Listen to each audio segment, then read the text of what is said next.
याच्या अगोदर सुद्धा महाराष्ट्र प्रदूषण महामंडळाची कारवाई केली झाली होती, तेव्हा सुद्धा आक्षेप घेतलेला होता आणि आता ईडीची कारवाई कशासाठी आहे, किती अधिकारी आहेत, कुठं कुठं हा छापा झालेला आहे, ते खरंच काही घेऊन गेलेले आहेत का?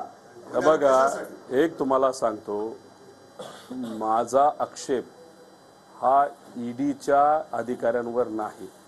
ईडीचे अधिकारी त्यांना जे दिलेलं काम असतं ते तिथं करत असतात आणि त्यांना जिथं कुठं सहकार्य लागतं ते सहकार्य आम्ही सर्वजण करत असतो.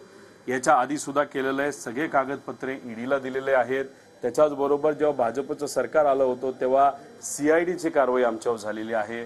त्यानंतर EOWची कारवाई झालेली आहे. एक्साईज डिपार्टमेंटची कारवाई झालेली आहे. इन्कम टॅक्स डिपार्टमेंटची कारवाई झालेली आहे.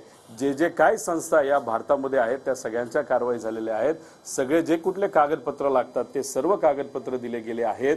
माझा विषय हा कितीही मोठा दाखवण्याचा प्रयत्न भाजपकडनं केला जात असेल तरी भाजपला मला एवढंच विचारायचंय की तुमच्याकडे येण्यापूर्वी जे कुठल्या नेत्यांवर तुम्ही सर्वजण बोलत होता त्यांच्या कारवाईचं काय झालं, त्यांनी केलेल्या चुकांबद्दल काय झालं. मी बिझनेसमध्ये आधी होतो, नंतर राजकारणात आलो. जे लोक आधी राजकारणात आले आणि मोठे बिझनेसमन नंतर झाले, सहजपणे झाले, त्यांच्या कारवाईबद्दल तुम्ही काय करणार आहात. एक कुठला तरी व्यक्ती ट्विट करतो, मी ह्याला सांगितलं त्याला सांगतं, पूर्वीच्या ट्विटबद्दल काय झालं आणि जो हातोडा घेऊन जिथे जिथे गेले होते त्या हातोड्याचं काय झालं ते कुठंतरी ह्याला आपल्याला अभ्यास करावा लागेल. आणि सामान्य लोक ह्या सगळ्या गोष्टी बघते, डोळे उघडे ठेवून बघत आहे आणि त्यांना माहिती आहे की विरोधात असणाऱ्या नेत्यांवर का कारवाई केली जाते.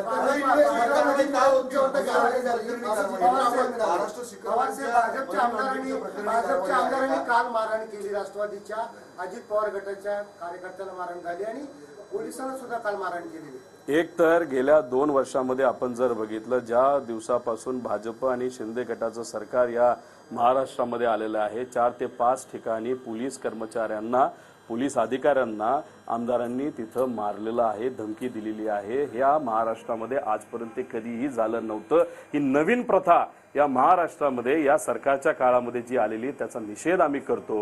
प्रश्न दुसरा असा आहे, करायचा आहे ते आम्ही करत राहू. अधिकाऱ्यांच्या बद्दल माझं काही दुमत नाही.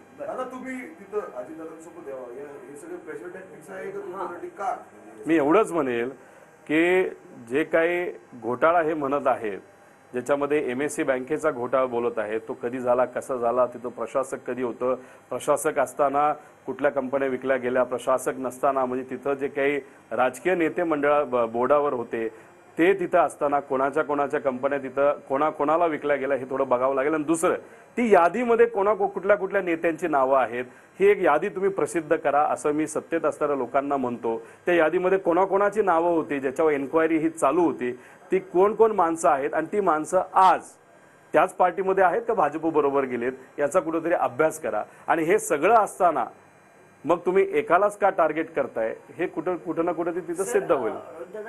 जी कारवाई झाली यानंतर सत्ताधारी पक्षांनी तुमच्यावर निशाणा साधला. संजय सिरसाट आता बोलताना म्हणाले की ज्या माणसाला मिशी फुटली नाही त्याच्याकडे 100 कोटीची प्रॉपर्टी कशी, कुठली सोन्याची अंडी देणारी कोंबडी तुमच्याकडे आहे, हजार कोटी रुपयांच्या प्रॉपर्टी तुम्ही जमा कुठून केल्या, असं कोण म्हणलं? संजय सिरसाट म्हणतायत. आपल्या सगळ्या कंपनीचा एकूणच पहिल्यापासूनच्या कारभारावर त्यांनी प्रश्न उपस्थित केला की 100 कोटीची संपत्ती रोहित पवारांकडे आलीच कशी. म्हणजे गेले 22 वर्ष मी व्यावसायिक क्षेत्रामध्ये जे काम केलंय, म्हणजे ते काय केलंय, कसं केलंय, शिरसाटांना वेगळं सांगतो. ते काय झालंय की दुर्दैवाने त्यांच्या डोक्यावर थोडासा परिणाम झालाय. त्यांना व्हायचंय मंत्री, 2 वर्ष त्यांना मंत्री होता येत नाही आणि ते इतके विचार करतात सकाळ संध्याकाळ. त्यांनी जे काही कपडे मंत्रीपदासाठी शिवले होते ते सुद्धा आता त्यांना बसत नाही. आणि त्याच्यात जर त्यांनी टोपी शिवली असती तर ती टोपी सुद्धा छोटी पडली असती, कारण त्यांचे विचार इतके छोटे झालेले आहेत कारण त्याच्याबरोबर मेंदू सुद्धा त्यांचा छोटा झाला असावा.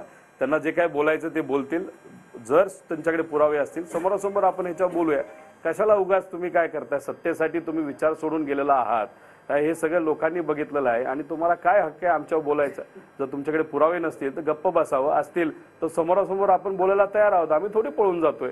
आम्ही बाहेर असताना परत भारतात येतो आणि असे अनेक आहेत ते चुका करून भारताच्या बाहेर गेलेलं सुद्धा या सरकारला कळत नाही.